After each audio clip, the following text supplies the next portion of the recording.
አዚል ዙከርስ። ደራሲ አልታይ ገብረመድህን ብዙነህ። ተራኪ ደጀኔ ጥላሁን። አዚል ዙከርስ ምዕራፍ 31። ቢሰጥ በማግስቱ ከምሳ ሰዓቱ በፊት መጠነኛ የአካል እንቅስቃሴ አድርጎ ሲመለስ እግረ መንገዱን በክብረ ወርቅ መኝታ ክፍል በኩል ነበር ያለፈው።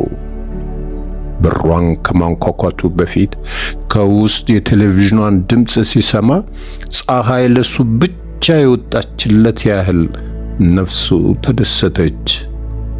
ሰላምታ ከተለዋወጡ በኋላ በወንበሯ ላይ አረፍ ከማለቱ ምን ነው በደህና ነው ግን የጠፋሽው? ሲል ጠየቃት። አልነበርኩም ላልኩህ ጉዳይ ልጅቷን ለማነጋገር ሄጄ ገና አሁን መግባቴ ነው።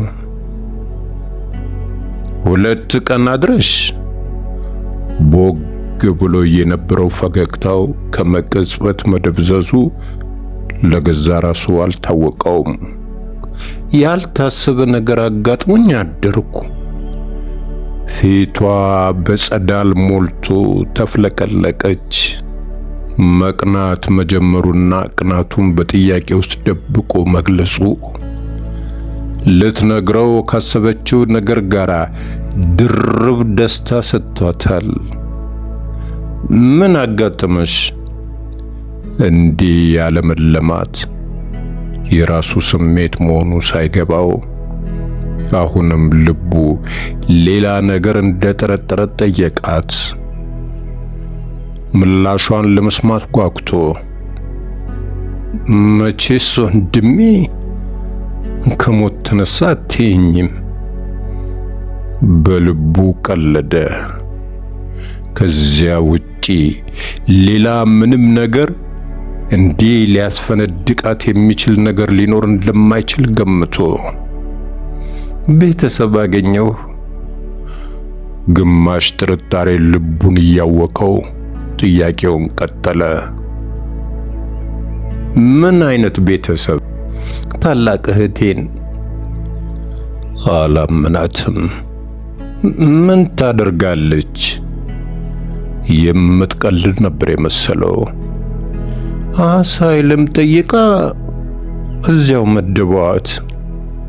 ስለ ሶስና ከፈረንሳይ ጀምሮ የነገረቻትን ታሪኳን መልሳ ለሱ ካጫወተችው በኋላ ነበር ያመናት። የሚገርም በቃ እግዚአብሔር አትተላለፉ ሲለን እኮ ነው ብላ ቀጠለች። ለነገሩ እኔም በሐሳቤ እያሰብኳት ነበር። እኛ ከመውጣታችን 1 ሳምንት ቀድማ ነው ወደ ፈረንሳይ መጣችው። እናል ከልጅቷ ጋር በካምፑ ካፌቴሪያ ሻይ እየጠጣን በበሩ በኩል ድንገት ውልብ ስትል ልቤ ትርትር አለች። ሶሲ ብዬ ጮኩ። መጀመሪያ አላወቀችኝም ነበር። ስስቅ ነው ለይታኝ የተጠመጠመችብኝ። የሆነውን ሁሉ ዘከዘከችለት። የአትክልትን ስትሰማ ከፋት። የማትደብቀው ነገር መሆኑን ገምቶ እንደነገረቻት እርግጠኛ ሆኖ ጠየቃት። መከፋት ብቻ? ታንፈራፈረች። ስትሸኘኝ ሁሉ እያለቀሰች ነበር። የራሷ ጉድ መሆኑን አላወቀችም እንጂ ስለ ቃጠሎውና ሟሟቱ ፈረንሳይ ያለች ነው የሰማችው።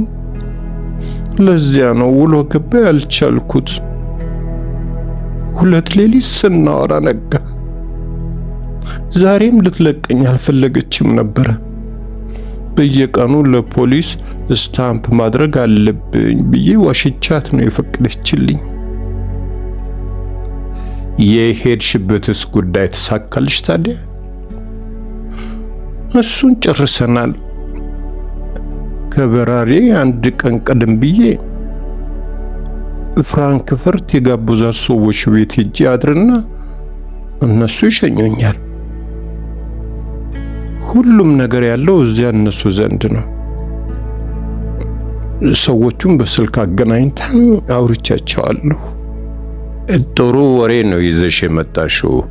ከዚያ በፊት ናይመርከን ሄደን እህትሽን እናያትና ትሰናበቻታለሽ። አይ እሷ ትመጣለች። እሱም ያስኬዳል። አብራችሁ ባቡር ታሳፍሩኛላችሁ። እሷንም ውጪ ብለዋታል። እንግሊዝ መግባት ትፈልጋለች። እዚሁ እኔ ክፍል ቆይታ ከዚሁ ብትሞክር ነው የሚሻላት። በቅርቡ ከዚሁ ካምፕ ወደ ኢንግላንድ የሚሄዱ እንዳሉ ጭምጭምታ ሰምቻለሁ። ከነሱ ጋር ትሞክራለች። አንተም ትረዳታለህ።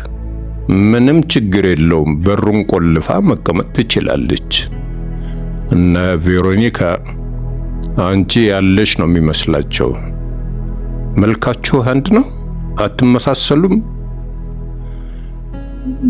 በቁመት እኩል ነን።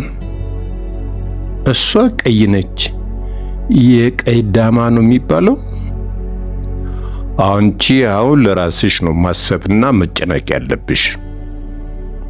የእሷን ጉዳይ እኔ ከሚልኩት ደላሎች ጋር ተነጋግሬ እየተመካከርን እንደሚሆን እናደርጋለን። ወደ ሀገር ቤት አብረን እንግባ፣ ስደት ይብቃሽ ብላት አልፈለገችም፣ አልመሰላትም። እሷ ድሮም ልቧ እዚሁ ነበረ። ኑሮውን ካየችው በኋላ ግን መለወጥ ነበረባት። ስቲል ከሀገር ሀገር ከካምፕ ካምፕ እንዲህ እየተንከራተተች ዓይንሽ ለአፈር እያሏት እውነታውን ማመንና መቀበል አልፈለገችም።